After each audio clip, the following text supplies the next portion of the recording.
School service commission বা SSC office সময় চাইবে নতুন নিয়োগের বিজ্ঞপ্তির ক্ষেত্রে, সেরকমই একটি খবর উঠে এসেছে। যদি এই খবরটি তোমরা দেখো তাহলে বুঝতে পারবে যে নিয়োগের বিজ্ঞপ্তি কখন বেরোতে পারে বা এখন বর্তমানে স্কুল সার্ভিস কমিশনের উচ্চপদস্থ কর্তারা কি পরিস্থিতিতে রয়েছেন তা এই প্রতিবেদনে তুলে ধরা হয়েছে। তোমরা দেখো যে এখানে যে যে পয়েন্টগুলো তুলে ধরা হয়েছে সেগুলোই তোমাদের কাছে তুলে ধরছি, আদারওয়াইজ তোমরা দেখতে পাচ্ছ স্ক্রিনের মধ্যে কি তুলে ধরা হয়েছে। প্রথম কথা, নতুন নিয়োগের বিজ্ঞপ্তি প্রকাশ নিয়ে খুব একটা এগোতে পারেনি উচ্চপদস্থ কর্তারা। এছাড়া 31শে মের মধ্যে সরকারি বিজ্ঞপ্তি প্রকাশ কিছুতেই সম্ভব নয়। সেক্ষেত্রে সময়সীমা আরও বাড়ানোর আর্জি নিয়ে সুপ্রিম কোর্টে অ্যাপিল করা হবে। এখন এখানে কি বলা হয়েছে সেটা একবার দেখো। সর্বোচ্চ আদালতের নির্দেশ মতো নতুন নিয়োগের বিজ্ঞপ্তি প্রকাশ নিয়েও নবান্ন এবং এসএসসিতে তৎপরতা পাল্লা দিয়ে চরমে উঠেছে এবং 31শে মের মধ্যে নতুন নিয়োগের বিজ্ঞপ্তি প্রকাশ করতে নির্দেশ দিয়েছে সুপ্রিম কোর্ট।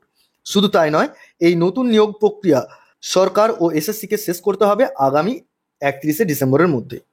নতুন নিয়োগের সুপ্রিম কোর্টেরই এই নির্দেশই এখন চরম ভোগান্তির কারণ হয়ে দাঁড়িয়েছে সরকার সহ সংশ্লিষ্ট মহলের বলে সোমবার নবান্ন সূত্রের খবর।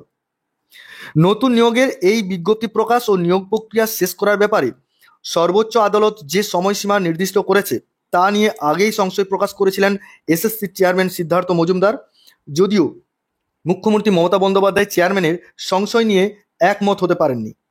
এসএসসি সূত্রের খবর, নতুন নিয়োগের বিজ্ঞপ্তি প্রকাশ নিয়ে খুব একটা এগোতে পারেননি উচ্চপদস্থ কর্তারা।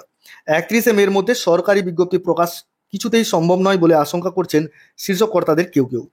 তবু মুখ্যমন্ত্রীর নির্দেশে এখনও এই নিয়ে প্রাণপণ চেষ্টা চালিয়ে যাচ্ছেন চেয়ারম্যান সহ এসএসসির কর্তা ব্যক্তিদের একাংশ। এই ব্যাপারে তাদের ভরসা যোগাচ্ছেন শিক্ষামন্ত্রী ব্রাত্য বসু। এটাই খবর। এখন দেখা যাক যে 31শে মের মধ্যে বিজ্ঞপ্তি আসে কিনা।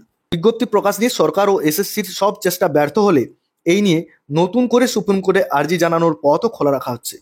সেক্ষেত্রে নতুন নিয়োগের বিজ্ঞপ্তি প্রকাশ ও নিয়োগের প্রক্রিয়ার সময়সীমা আরও বাড়ানোর আর্জি নিয়ে সুপ্রিম কোর্টে আপিল করবে সরকার ও এসএসসি।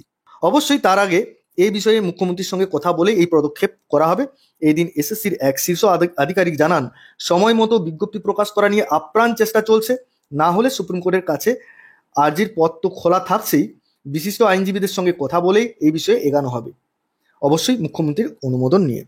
অর্থাৎ বিজ্ঞপ্তি প্রকাশের জন্য আপ্রাণ চেষ্টা চলছে এবং সেটা 31শে মের মধ্যে।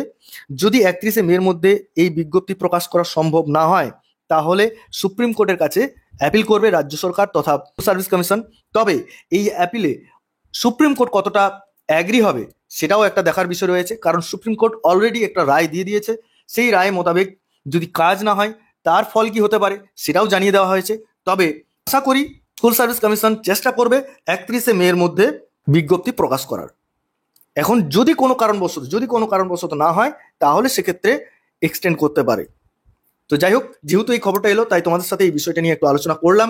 তোমাদের যদি কোনো বক্তব্য থাকে অবশ্যই কমেন্ট বক্সে কমেন্ট করো। পরবর্তী ক্ষেত্রে নতুন কোনো খবর হলে অবশ্যই তোমাদের সাথে আলোচনা করব। তবে এইটুকু ঠিক যে যেহেতু আপ্রাণ চেষ্টা চলছে বিজ্ঞপ্তি প্রকাশ করার এবং নতুন নিয়োগ প্রক্রিয়া 31শে ডিসেম্বরের মধ্যে কমপ্লিট করবে, সেই মোতাবেক যেটা করণীয় যে সময়টা হয়তো একটু বেশি পাবে, তাই প্রিপারেশনটা তোমরা কিন্তু ধরে রাখবে, কারণ বলা যাবে না এখনো পর্যন্ত কি করতে চলেছে বা কি করবে। তবে পুরোটাই সময়ের অপেক্ষা, দেখা যাক পরবর্তী ক্ষেত্রে কি খবর আসে। তো আজকে এই পর্যন্তই, পরবর্তী ক্ষেত্রে নতুন কোনো খবর এলে অবশ্যই তোমাদের সাথে আলোচনা করবো। সকলে ভালো থেকো, সুস্থ থেকে, বলে আজকের ভিডিও এখানে শেষ করছি। ধন্যবাদ।